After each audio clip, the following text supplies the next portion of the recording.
Hi everyone. So in this tutorial, we are going to have a look at how we can change the movement of the sprites in our game.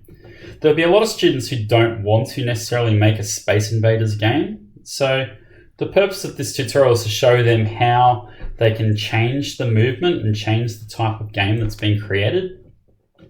So what we're going to do, and just by the way, at the end of the last tutorial, I meant to actually make it so that the enemy is destroyed after its height gets towards the bottom of the screen. So that's one, just to show you what the code looks like at the moment. I think I should probably just show you.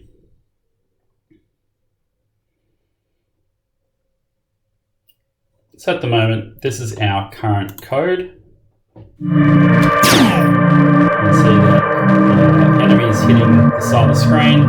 Should speed up, and all I've done is a simple test to see if its height gets beyond 800 or 700, and then our game will exit. So that was what I meant to conclude the last lesson with. Okay, so let's change our game so it's a bit more free movement. So the first thing I'm going to do is I'm actually going to go to the enemy and I'm actually going to change. I realize I should probably just commit this first. I'm actually going to go to the enemy and actually change this collision code so that it's no longer going to bounce off the side of the screen. So I'm going to get rid of this bit here. It's no longer going to bounce off the side of the screen. I'm also going to make it so that it's no longer going to kill itself if it goes beyond a certain position on the screen. I will keep if it gets collided with a laser. We should keep that definitely. But what I'm going to do is with my enemy, I'm going to get it so that it actually moves towards the player. So to do that, I can actually get the direction that the player is in. And to do that, all I need to do is I need to calculate what is the difference between my player's position and my own position. And I just want to show you what that looks like in terms of a vector. You can imagine that, let's just say our enemy is at 0, 0, and our player's position might be at 4, 3, or 400, 300, or whatever you want to call it.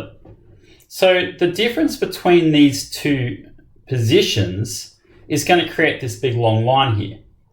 Now, obviously, if we moved a position along 3 and 4, the actual enemy would just teleport. And that's not good for us. In fact, let's just see that in process. If I want to see that happen, I'm just going to get the direction, and it's just going to be simply the difference between my player's position and my own position, and this is inside the enemy object. If I now play that, you should find that the enemy just simply teleports onto my player.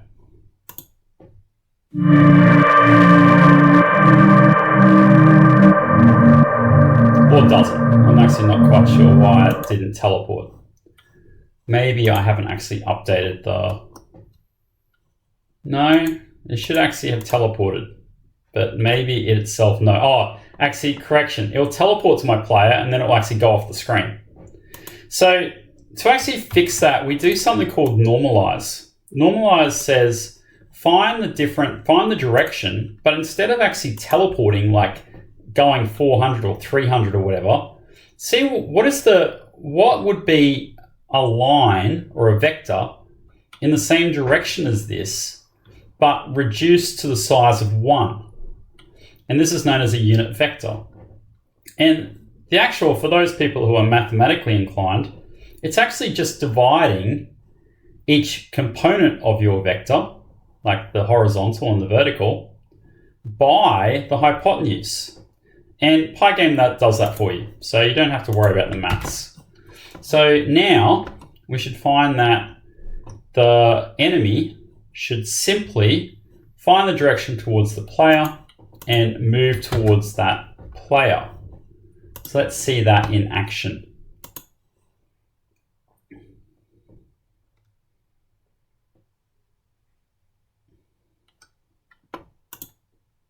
There you go. So you can see that it's moving towards the player. And as I move across to the side here, notice that they move as well. So every frame, the enemy is actually finding the direction towards the player and moving towards the player. Okay, now that's the enemy free moving.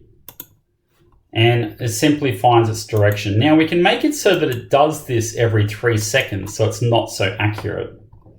So to do that, all we need to do is set a timer. And just like we did with the spaceship in a previous tutorial, we're going to check to see if the time.time subtract that timer is greater than 3 seconds. If it is, I record the new time and then I change direction. So now the enemy itself should change direction every 3 seconds towards the player. So you'll find that it initially sets itself towards the player, but it's not going to be so accurate now.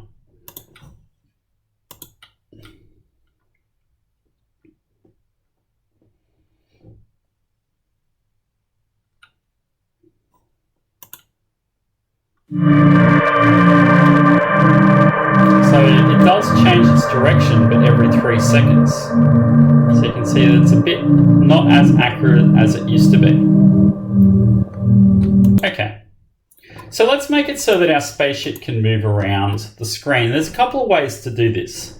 In this tutorial, we'll do the simple way, and then in a later tutorial, we'll do the harder way. So initially, and I've got the code here, all I'm going to do is I'm going to set the direction of my spaceship initially to a vector of 0, 0.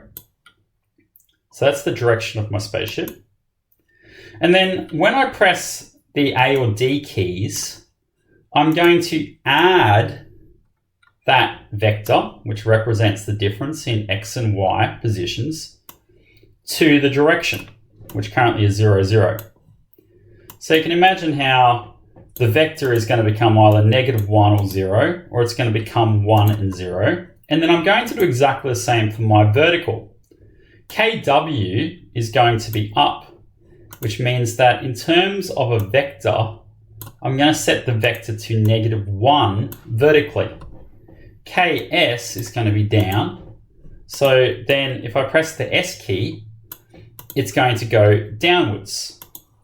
And what that means is if the key is the letter A and I press the letter W, then my direction is actually going to be -1, -1. If my key is S and another key is D, then my vector, is going to be 1, 1. So let's see how that translates.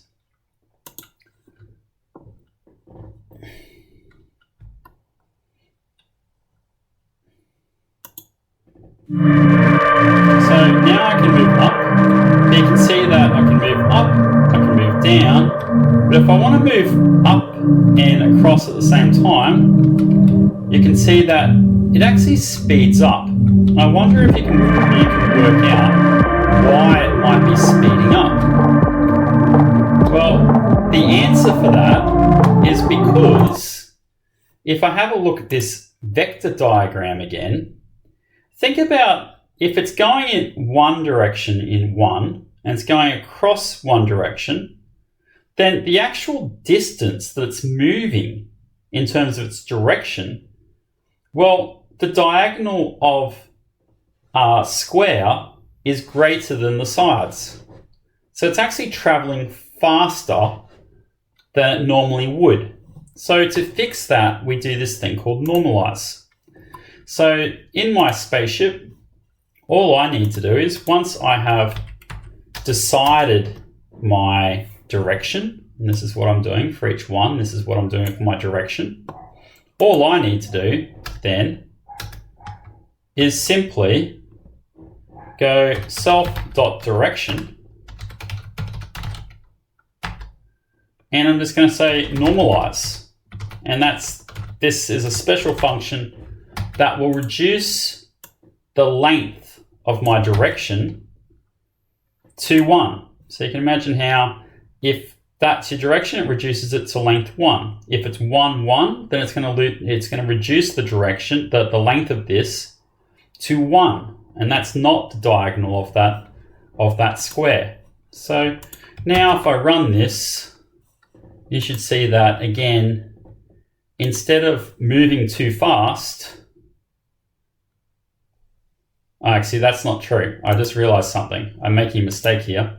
For my spaceship, I've actually got to normalize it straight after I set the direction, because I'm actually updating the position straight away. So let's do that. I know it seems like kind of extra code, but I would need to do it each time. So every time I set the direction, I'm actually going to want to normalize the direction like so. In fact, I realized something. I don't actually have to do it for my first one because this is simply a horizontal. The only time I have to worry if they're horizontal and a vertical. So I actually need to only do it here or here. And that should fix my problem. Sorry, I've actually just put that in the wrong spot. Now it should actually make sure that I'm only able to move a certain speed, and I'm not going to speed up when I go diagonal.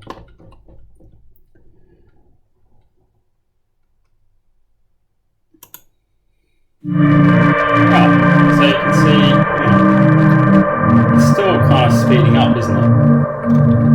Not as bad as it was, but it is kind of still speeding up. So I'm wondering if maybe I didn't save it. I'm not sure, but it should be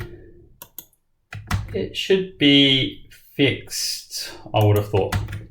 Okay, so that's our spaceship. It's now able to move around the screen. We've got our enemy moving around the screen.